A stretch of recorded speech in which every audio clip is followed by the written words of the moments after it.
Have you ever walked into a room and seen the one person you convinced yourself you'd forgotten? The person who made you feel something you weren't allowed to feel? That's what happened to me on a snowy night in Vancouver.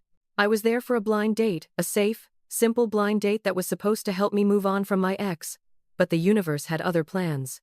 Because sitting at that corner table wasn't a stranger. It was her, Bonnie. The woman from my literature class 6 years ago. The one I never let myself think about too long. And suddenly, this wasn't a blind date anymore. It was a second chance I didn't know I'd been waiting for. I'm standing outside a café in downtown Vancouver, watching snow fall through amber streetlights, and I'm about to walk into a blind date I didn't even want. Not because I'm not ready, I am. Or at least I've convinced myself I am. It's been 8 months since Claire and I ended things. 8 months since I finally admitted that being with someone shouldn't feel like constantly apologizing for taking up space. My best friend Maya set this up. You need to remember what it's like, she'd said. To have someone look at you like you're interesting instead of inconvenient. So here I am, proving a point mostly to myself. I push open the door and warm air hits my face along with the smell of coffee and cinnamon. The cafe is one of those places that tries too hard to be cozy Edison bulbs, exposed brick, indie music playing just loud enough to make conversation feel intimate. It's objectively charming. It's also packed, which means I have to actually look for my date instead of pretending I couldn't find her and leaving. Maya showed me exactly one photo. Brown hair, kind eyes, a smile that looked genuine. Her name is, and then I see her. Not the woman from the photo. Well, yes, the woman from the photo. But also Bonnie Richardson from my comparative literature class 6 years ago. Bonnie, who sat 2 rows ahead of me every Tuesday and Thursday, who always had annotations in 3 different colors, who once gave a presentation on Toni Morrison that made half the class cry. Bonnie, who I watched from a distance because I was with Claire. Because I'd convinced myself that the tight feeling in my chest whenever Bonnie laughed was just admiration. Nothing more. Bonnie, who I haven't thought about in years. That's a lie. I've thought about her. Just never let myself think about her too long. She's at a corner table looking at her phone, and she hasn't seen me yet. She's wearing a dark green sweater that makes her hair look warmer than I remember. And there's a confidence in the way she sits, like she's comfortable taking up exactly the amount of space she needs. Not more, not less, just right. I could leave. She hasn't looked up. I could text Maya some excuse about food poisoning or a sudden work emergency, and Bonnie would never know I was here. But then she glances toward the door, and her eyes meet mine, and something flickers across her face that I can't quite name. Recognition, yes. But also something else. Something that makes my pulse stutter. She smiles. Not the polite smile you give a stranger, the kind that says, "Oh, it's you." And I realize with a clarity that's almost uncomfortable she remembers me too. I walk toward her table, and my hands are shaking slightly. Which is ridiculous. This is a blind date. We're both here because we're single and optimistic enough or delusional enough to think a dating app algorithm might know something we don't. Except it's not blind anymore. And I don't know what that means. Lucy, she says as I reach the table. And the way she says my name makes it sound like something worth saying. I had a feeling it might be you when I saw the profile. But I thought maybe I was wrong. You weren't wrong. I sit down across from her, unwinding my scarf with fingers that still haven't steadied. Hi. She's still smiling. And there's something careful in it, like she's trying to read me as much as I'm trying to read her. This is unexpected. Understatement. I manage a laugh that sounds more nervous than I'd like. How long has it been? 5 years. 6. She pauses. You were dating someone. Claire, right? I'm surprised she remembers the name. Surprised. And something else I don't want to examine too closely. Yeah, we broke up. I'm sorry. Don't be. It comes out sharper than I intend, and I soften it with, it was the right call. She nods slowly. And I can see her doing that thing psychologists probably learn in grad school, holding space, not pushing. For what it's worth, she says. You seem different. Good different. Different how? I don't know yet. Her smile turns warmer. But I'm looking forward to finding out. And just like that, the tight feeling in my chest is back. The one I spent 3 years convincing myself meant nothing. The one I'm not sure I can convince myself about anymore. 6 years ago, I met Bonnie in a classroom that smelled like old books and instant coffee. I was 22, 2 years into a relationship with Claire that felt like proof I was doing everything right. Claire was pre-law, ambitious, the kind of person who color-coded her calendar, and knew exactly where she'd be in 5 years. Dating her felt like being part of a plan. And I liked plans. Plans were safe. Bonnie sat 2 rows ahead of me, and I told myself I noticed her because she asked good questions, because her insights were sharp, because she had this way of tilting her head when she was thinking that made her look like she was listening to music no one else could hear. I told myself a lot of things. I never spoke to her beyond polite hallway nods and one group project where we barely interacted because I made sure we were always in different subgroups. It was easier that way. Easier than acknowledging the way my attention snagged on her every time she walked into a room. After that semester ended, I didn't see her again. I graduated, moved in with Claire, started freelancing as a copywriter because my creative writing degree wasn't practical enough for a real career.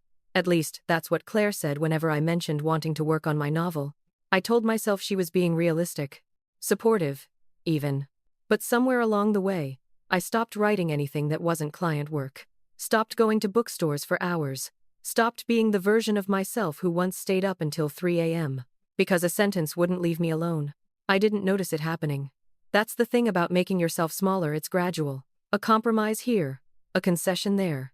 Until one day you look in the mirror and barely recognize the person looking back. It took 3 years for me to admit that love shouldn't feel like an apology. The server comes by and we both order coffee. Bonnie gets a latte. I get an Americano.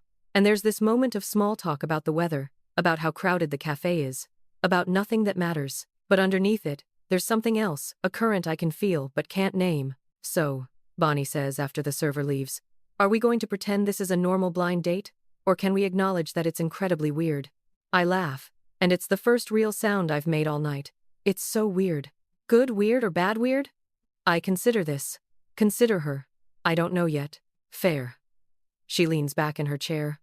And I catch myself noticing the way her hands wrap around her mug, the silver ring on her right thumb. For the record, I liked you in that class. I always kind of wanted to talk to you more, but you seemed unavailable. I was, I admit, very unavailable. And now? Now I'm trying to figure out what available even looks like.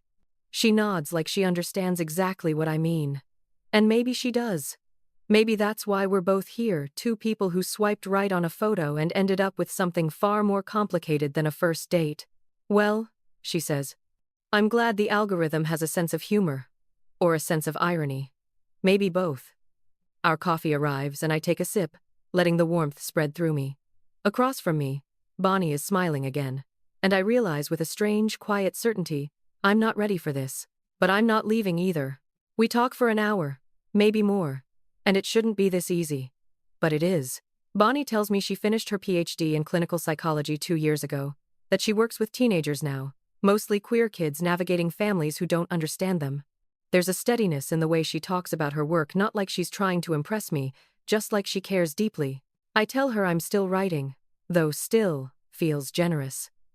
Copywriting pays the bills, but the novel I started years ago is collecting digital dust in a folder I haven't opened in months. Why not? She asks. And there's no judgment in it, just curiosity. I shrug, wrapping my hands around my mug even though the coffee's gone lukewarm. I guess I convinced myself it wasn't worth the time. That I should focus on things that actually make money. Did you convince yourself? Or did someone convince you? The question lands harder than she probably intended, and I have to look away for a second because she's right. It was Claire who always sighed when I mentioned my novel. Who'd say things like, that's nice, but what's your real plan? Until eventually I stopped mentioning it at all. Both, I finally say. It was both. Bonnie doesn't push. She just nods, and somehow that feels like more than enough. The conversation shifts to lighter things, books we've both read, the absurdity of Vancouver's housing market.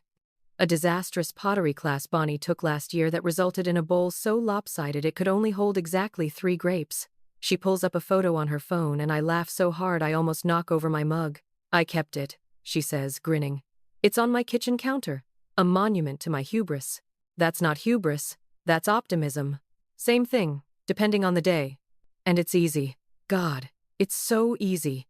Talking to her feels like slipping into a conversation we've been having for years, one that just paused for a while and picked back up exactly where it left off. Except we never had this conversation. We barely spoke 6 years ago, but it feels like we should have. I'm mid-sentence something about a book I just finished when I see her. Claire. She's across the café, sitting at a table near the window with a woman I don't recognize. The woman is talking animatedly, gesturing with her hands, and Claire is smiling. But it's the smile she uses when she's being polite, when she's already checked out. I know that smile. I was on the receiving end of it for most of our last year together, and then Claire glances up, and her eyes meet mine. For a second, neither of us moves. The café is loud espresso machines hissing, conversations overlapping, but in that moment, it's silent.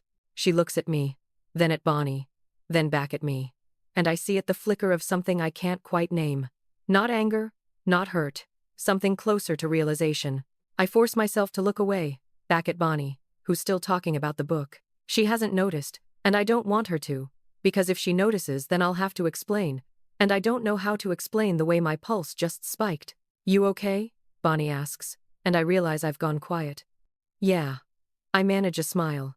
"Sorry, thought I saw someone I knew." She glances over her shoulder, casual, then back at me. "Did you?" "Yeah, but it's fine." It is fine. It has to be fine. Claire and I are over. She's on a date, or at least it looks like a date. And I'm on a date. And that's how this works. That's what moving on looks like.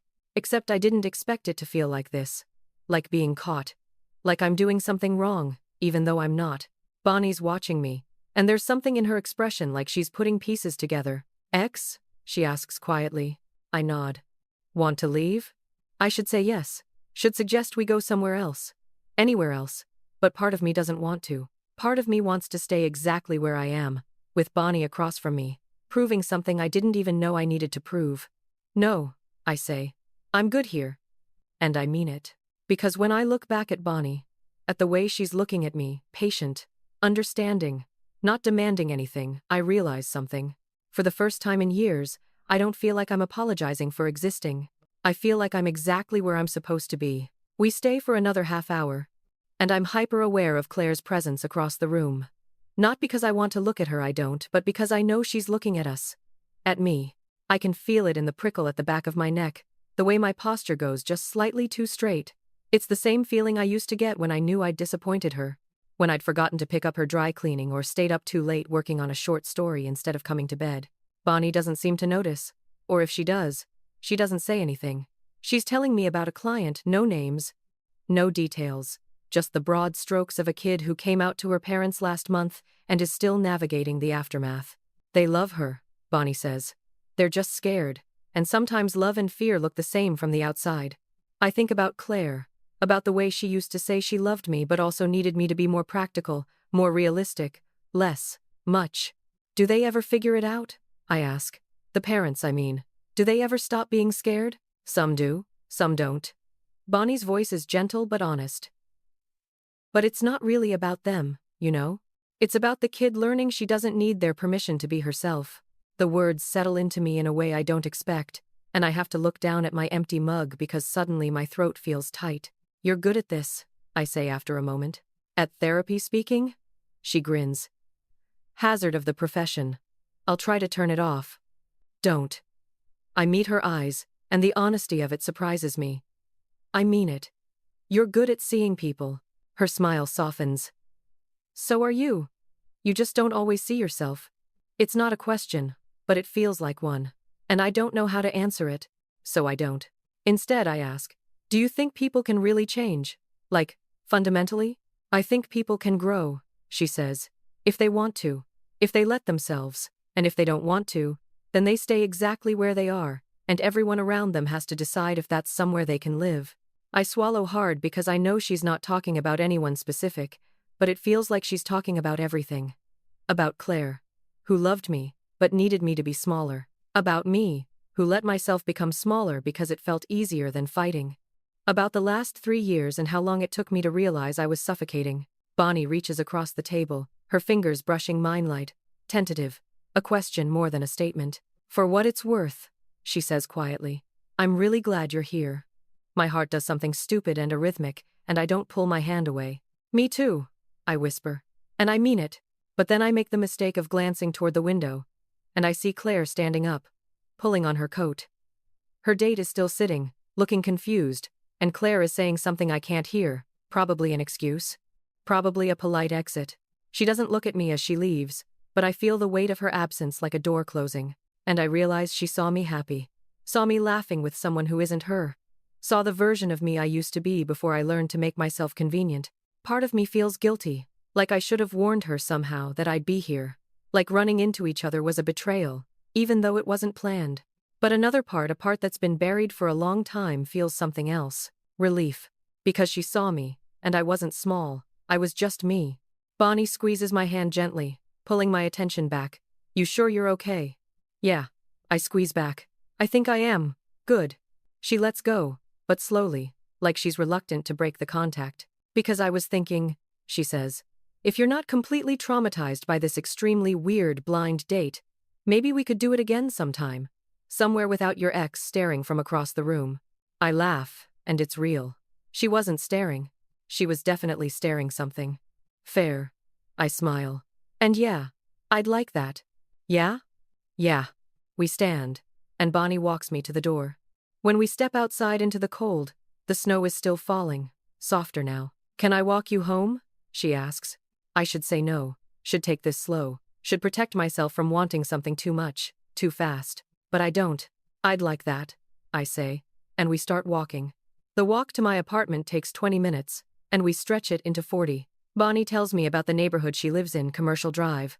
All vintage shops and murals and the kind of coffee places that served oat milk before it was trendy. I tell her about mine, Kitsilano, quieter, closer to the water. The kind of place where people jog at 6 a.m., with expensive dogs. You don't strike me as a 6 a.m. jogger, she says.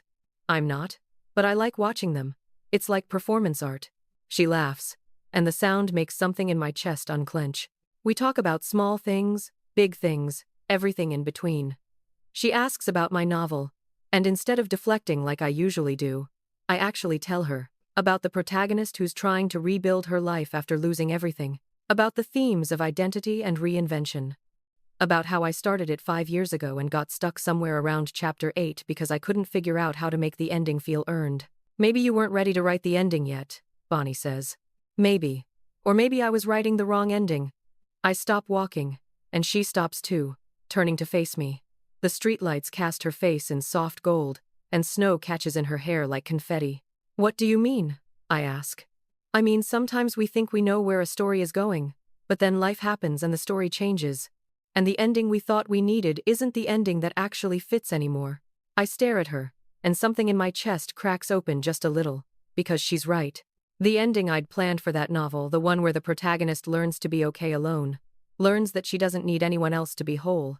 It felt right when I was with Claire, when I was trying to convince myself that independence was the same thing as happiness. But maybe that's not the ending anymore. Maybe the story changed. You're going to be dangerous for my productivity, I say. And my voice comes out softer than I intended. How so? Because now I actually want to write again. Her smile is small and private, like I've given her something valuable. Good. You should. We start walking again, slower now, and I'm acutely aware of the space between us, how easy it would be to close it, how much I want to. When we reach my building, I expect her to say goodbye. Instead, she lingers, hands in her pockets, looking up at the old brick facade. This is me, I say unnecessarily. It suits you. How so? I don't know. It feels solid. Like it's been here a while and isn't going anywhere. I don't tell her that I almost didn't renew my lease last month. That part of me wanted to leave Vancouver entirely, start over somewhere new, somewhere without Claire's ghost in every coffee shop and bookstore. But I stayed because running felt like something the old version of me would do. The one who made herself smaller. Do you want to come up? The words are out before I can second-guess them. Bonnie's eyes widen slightly, and I rush to clarify. Just for tea. Or wine. Or I don't know. I'm not trying to. Lucy. She's smiling. I'd love to.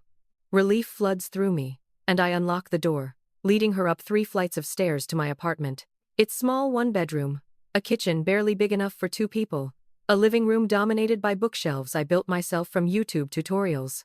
Wow, Bonnie says, stepping inside. This is very you. Is that a compliment? Absolutely. She walks over to the bookshelves, running her fingers along the spines. You've organized them by color. I know it's impractical. It's perfect. She turns to me, and there's something in her expression that makes my pulse skip.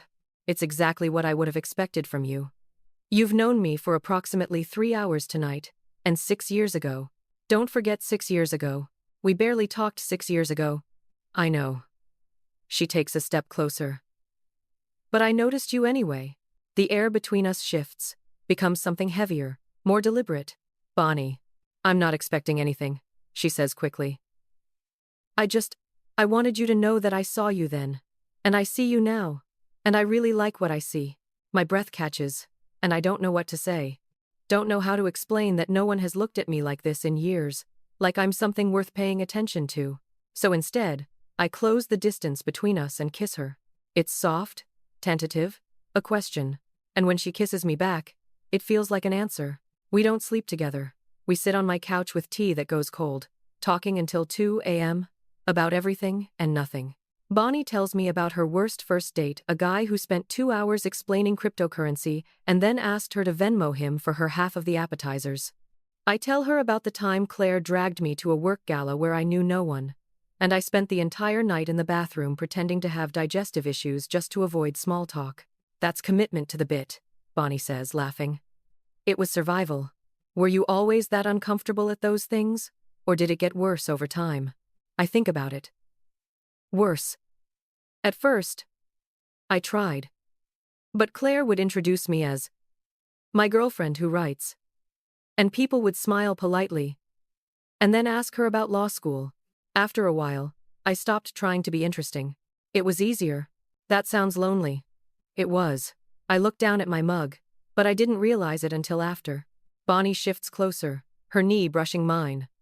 For the record, I think you're extremely interesting. You have to say that. We just made out on my couch. We didn't make out. We kissed once. Very politely. You're right. We should fix that. I'm joking mostly, but Bonnie's eyes darken in a way that makes my stomach flip. Should we? She asks. And her voice is low, careful. I set down my mug. I don't know. Should we? I think, she says slowly, we should do whatever feels right. No pressure, no expectations. What if I don't know what feels right yet? Then we figure it out together. She reaches for my hand, threading our fingers together. And it's such a simple gesture, but it makes my throat tight. I like you, I say quietly. Like, a lot. And that scares me.